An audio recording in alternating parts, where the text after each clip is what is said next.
the police to stop killing black people.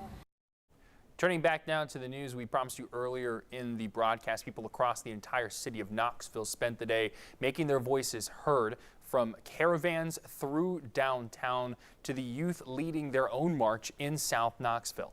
Reporter Malik Jackson was there for all of it and shares their calls for justice.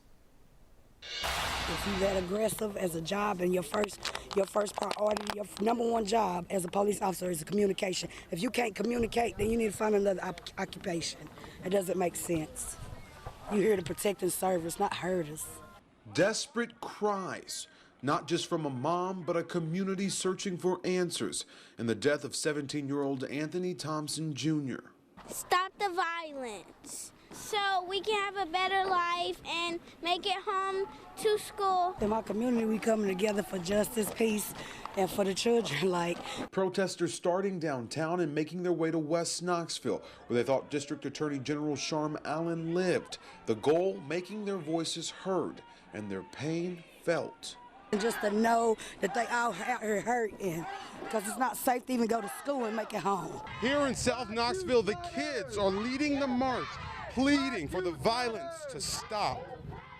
Black youth matter! We need the violence to stop, because these are kids, these are brothers, sisters. We can stop it if we come together.